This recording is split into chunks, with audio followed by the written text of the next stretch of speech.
Hi, I'm Zibby Owens, and you're listening to Moms Don't Have Time to Read Books. This 30-minute podcast features a new author interviewed by me every single day, 365 days a year, for about 30 minutes. I am also the publisher for Zibby Books, which publishes 12 books a year in fiction and memoir. Our books are already out now. You can check it out on zibbybooks.com. And we have a magazine called Zibby Mag, where we have lots of wonderful essays and lifestyle features. That's at zibbymag.com. We have classes at zibbyclasses.com. And I recently opened a bookstore in LA called Zibby's Bookshop at 1113 Montana Avenue at 11th Street in Santa Monica. I hope that you are able to enjoy some of our other offerings, but this here podcast is the basis of all of it and started in 2018, and no matter what I do, this is basically my favorite thing. Enjoy.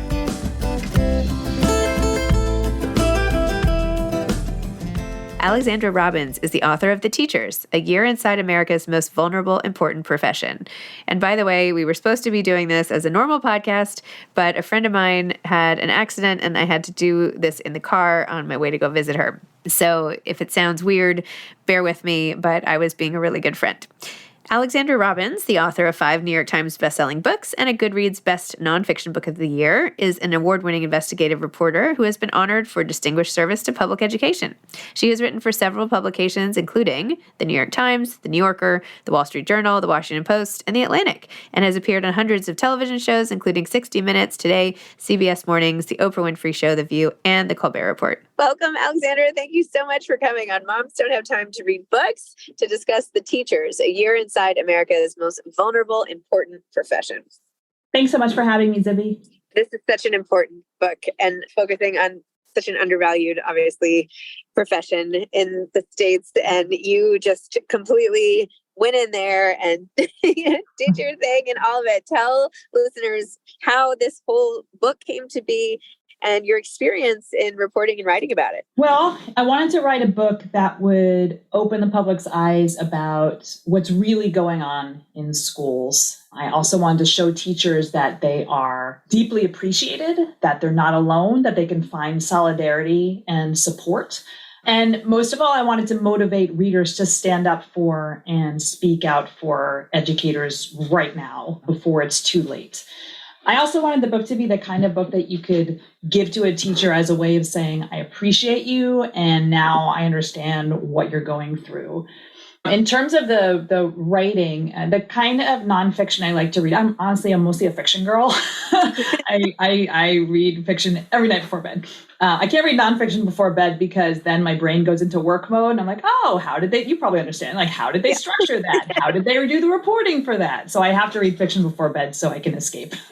So the kind of nonfiction I like to read is the kind that feels like a fun fiction book, but then when you put it down, you feel a little smarter or a little more informed about a topic. So in this case, education.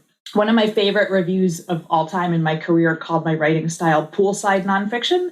And I love that because when I read nonfiction, that's what I want to read, the kind of book you could read by the pool. So the way I structured the book is for a school year, I followed 3 excellent teachers whose stories readers could curl up with and get lost in. There's Penny, a middle school math teacher in the South, Rebecca, an East Coast elementary school teacher, and Miguel, who's a special ed teacher out west. I also interviewed hundreds of other teachers across the country so people can truly understand what is going on in schools. So what is going on in schools? Oh my gosh. There's so much. It's not even what's going on in schools. It's what's going on around schools that's affecting teachers. Oh, there's so much. So what's happening on a basic level is that we have these skilled professionals who are trained and certified to educate our children, and they are being mistreated. They are under siege from all sides. Students are more disruptive than ever. And even just one disruptive student in a class can disrupt the entire class for everyone, teachers and students. District officials and sometimes principals are piling on extra time-consuming responsibilities on teachers without giving them the resources or the support staff or the planning time or the structural supports to actually execute those duties. At the same time, the teacher pay gap has hit a record high. US teachers are paid about 24% less than other professionals with similar education experience. And there's, how can I say this? Certain sectors of politicians and parents are loudly vocalizing disrespect for the profession like never before. And they are stripping teachers away of the autonomy that they should have in the job that only they are trained and certified to do. So all of that helps explain why teachers are fleeing the profession and why listeners here might have kids in classes without a teacher or with a long-term sub or with a different sub every day, or kids who are scattered among other classes every once in a while because they just can't find coverage for them. That's at a basic level what's going on. I'm just sorry I put you on the spot there.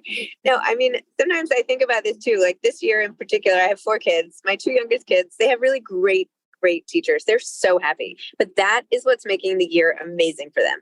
Right. And I think about this every day when we like smile at pickup, like thank goodness for them, because just even a slight bit of rudeness or something can throw a kid off, let alone the things that you document in the book and like actual, things that are occurring everywhere. It's mind blowing how much influence this one particular person is. And even when I interview authors, I find that a lot, and I don't know if this happened to you, but most authors are like, well, at some point a teacher told me that I had talent.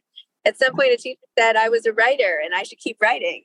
Did you have that experience even yourself as a writer? Yeah, I did. My 6th grade teacher, we had to write in a class journal every day, and we would just write stuff for 10 or 15 minutes.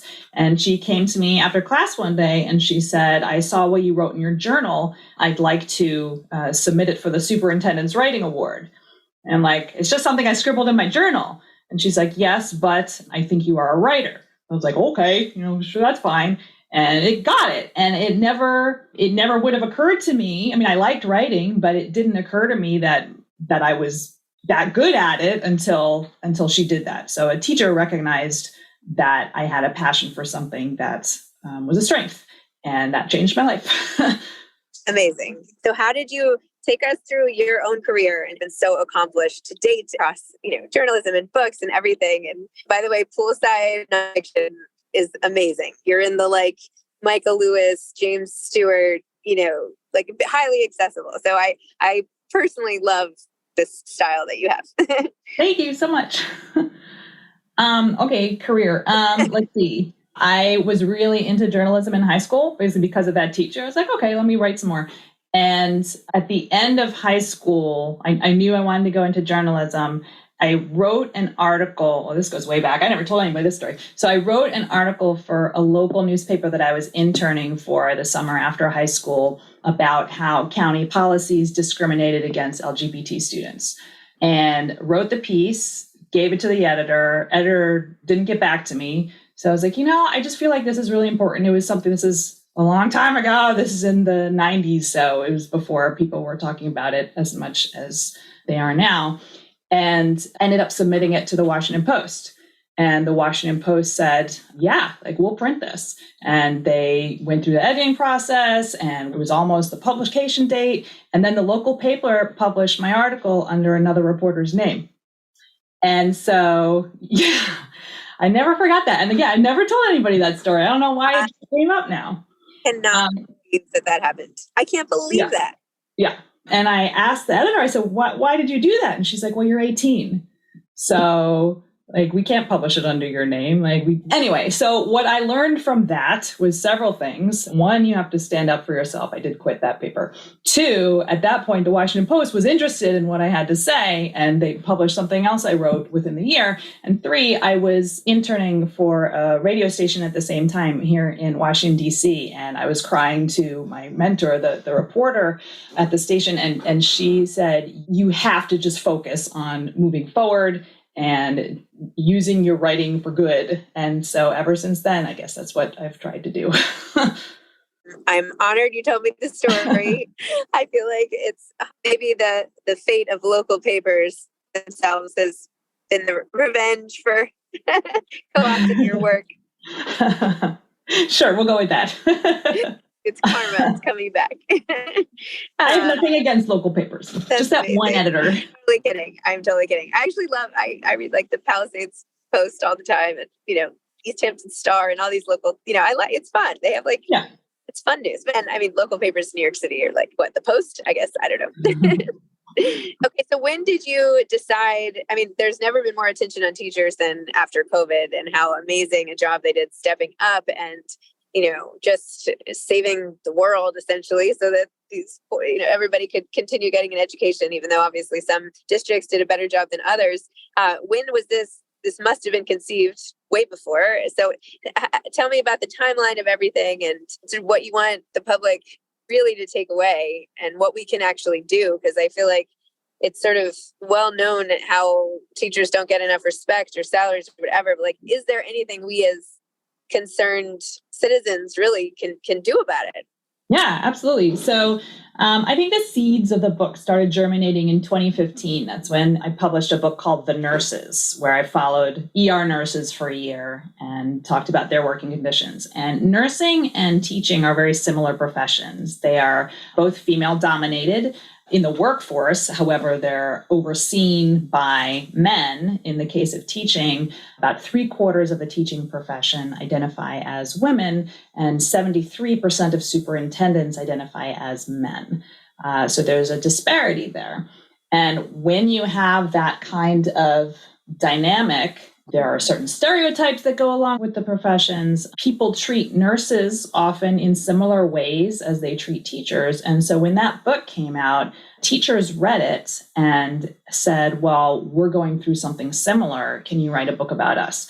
So I started thinking about it then. I started talking to people then. I published another book in the interim, and then probably shortly before the pandemic, I really started reporting this book in depth and getting into it. And then, the pandemic changed things in terms of the way people view teachers, but it didn't cause the issues that we see today in the teaching profession. So while there's a heightened sense and a heightened polarity as to the views of teachers now, it's not because of the pandemic. So while COVID is mentioned in the book, I don't actually focus on it exclusively because I think to do so would be a disservice to the teaching profession.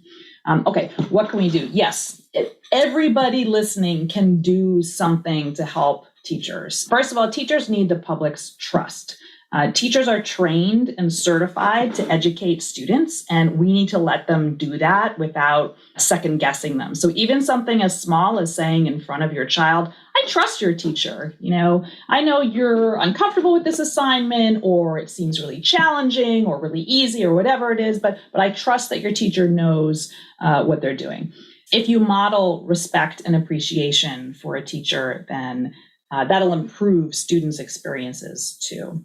Also, when you hear someone or see someone disparage teachers, which you can see every day on social media these days, speak up to support educators. We need more voices, we need louder voices, and this sort of aggressive fringe that's attacking teachers right now, they're in the minority. It's just that too many of us are staying silent, and we need to show teachers that our numbers are larger and that they really are appreciated and supported. We can also lobby for smaller classes and larger paychecks. Teachers deserve far more money than they get. And studies actually show that students' math and English scores are significantly higher in districts that pay teachers higher base salaries. At a local level, something that's easy to do, ask what supplies teachers need, whether you have kids in school or, you can just go to the school and ask, or call the school and ask what they need, and then buy it or fundraise or collect supplies. I'm doing an event at the end of March to give swag bags to teachers in the DC area for free. And I've got some companies donating things, but I also just asked. I set up an Amazon list, and I said to people like, hey, like, can you contribute? And this is the overflow from my garage. Let me see. So you see the stuff in the back there? And that's just my whole garage is full, but there's Post-its there and Papermates, and I got them chocolates too, because you need chocolate, and chapsticks and dice and fun socks and colors of the world diverse colored pencils, diverse colored Band-Aids. It's so easy. And just that little gesture can really lift a teacher to know that people are thinking of them. It's not enough just to say, like, I love my kids' teachers. They're awesome. Like, that's great. That's super. And, you should tell the teacher that. But we need to stand up for teachers on a broader, more visible level and show up to board meetings, lobby for teachers at this time when public education is under attack, pay attention to what your community's school board is doing, ask teachers how they feel about what the school board is doing, and then testify publicly or email board members or start petitions or write open letters that people can sign on to supporting the teacher's stance. Teachers need to see that people are supporting them, that it's kind of a demoralized landscape for them right now. That's good. That those are not just your groceries in the background there. So, No. No, my groceries, I have horrible Zoom game. All my groceries, like everything that's usually on the floor of my office is right behind that door. Like the hallway, you cannot get through the hallway. I just like smushed everything back there. My dad was on this kick for a while to try to get teachers to not have any income tax. Oh, I like that. Yeah. So if you want to take that up and I like that. He didn't get much traction on that, but he thought that would be a great way to solve the problem. That is a great way. That would be helpful. That would be helpful for sure. Yeah. And I went to college actually with Charles Best, who started Donors Choose. Mm-hmm. I don't know if you use that site when you can see all the different classrooms and what those individual teachers need. And then you get letters back from the students like, thank you so much for our books or whatever. So it's a nice way to do it as well. Can we go back to your love of fiction for a second? Sure. Tell me some of the books you've read lately or favorite books of all time or anything that I know I don't want to put you on the spot again. Favorite books of all time. Okay. Also, like recently, House in the Cerulean Sea. Loved that one. Such a Fun Age. I loved that one. The Invisible Life of Addie LaRue. Going back a little bit, there's The Goldfinch. There's The Art of Fielding. I don't know. I could spend half an hour just listing. I'm on Goodreads. Everybody can go to my Goodreads and see what I don't rate books very often. I feel like as an author, if someone rates my books less than 5 stars, then I'm like, oh no, what did I do wrong? So I usually only give books 5 stars, or I don't rate them because I don't want to mess with their rating. So if you look at my list and you see my 5 stars, I really, really like those books and recommend them. That's awesome. I love that. I'm going to check out your Goodreads and I am excited about it. What project are you working on next? There is no next. I am pausing writing books because teachers need help.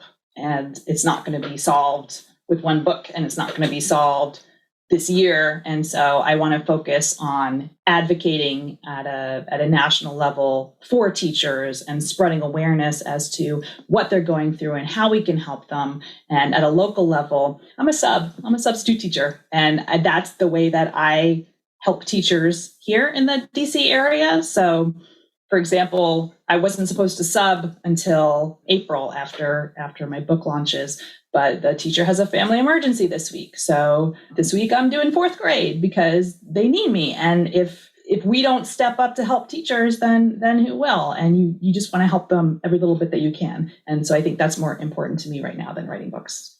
Wow, that's awesome. It's like you found your calling. I do like subbing. It's fun. I didn't just mean the subbing. I just mean like, your advocacy for the whole profession and how you can make just such a huge difference. It's really amazing. It's important. And teachers need more non-educator voices in the national dialogue to try and sway public support to where it should be, I think. And when you're not, heavily reporting on different professions and reading fiction, what do you like to do? Oh, I'm outside. In your free time? I'm outside. I am playing sports or taking walks or outside reading. Reading. Awesome. Do you have any advice for aspiring authors? Advice for aspiring authors. Okay. One is if you think you have writer's block, either take a walk or take a bath. There's never been a situation where whether I was stuck on a transition or an idea or a way to connect two different concepts where a bath or a shower, it doesn't have to be a bath, or taking a walk didn't help. But also, if you feel you have writer's block, write through it anyway, and don't assume that just because you think what you write is bad, that there's nothing in it worth salvaging, because often, even if you write a page of something that you think is no good, there's probably going to be a kernel of something in there that'll spark you to write something good from that one kernel. Like the popcorn model of writing. Yeah. Amazing. And if there's if there's one article you've written that you think like everybody should go back and read, or something that maybe people have missed and you were like, no, this should get more attention, what would that be? There was an article I wrote for the New York Times in March 2020 at the very beginning of the pandemic. So for moms who don't have time to read books, if you want to get a sense of how powerful a profession this is and why teachers stay in it despite the disrespect, and how they felt about not the obligation, but the reason, I don't want to spoil it, but the reasons they came to work anyway, even when, for example, surrounding cities were in full shelter in place, that would be an article that explains their perspective. Amazing. Well, as soon as this comes out, what, March 14th? Is that right? Yeah, Pi Day. Pi Day. Amazing. Like the one good day in March. March is one of the worst months for teachers because there are no breaks. So Pi Day is like the one day people celebrate, even if they can't recite pi past 3.14, just because it's something in March to go, yay. Well, I'll certainly be giving this out to the teachers in our school. And I feel like even if listeners just pick up copies for all of their kids' teachers, then that's, in aggregate, a lot of teachers out there. So everybody listening, pick up the teachers, Alexandra Robbins, give them to your teachers and start helping make a difference. Thank you so much. Well, thank you, Alexandra. It was so nice chatting with you. And I'm going to go check out your Goodreads page right now. Nope. Take care. I'll friend you on Goodreads. Oh, please do. Please do. Okay. Bye. Thanks for listening to this episode of Moms Don't Have Time to Read Books. Don't forget to follow me on Instagram at Zibby Owens and at Moms Don't Have Time to Read Books. Also sign up for my newsletter at zibbyowens.com and sign up for my virtual book club and meet lots of authors on Zoom every other week. Thanks so much to Steve and Ryan at Texture Sound for the sound editing. And thank you to Morning Moon Productions for providing this fantastic intro and outro music.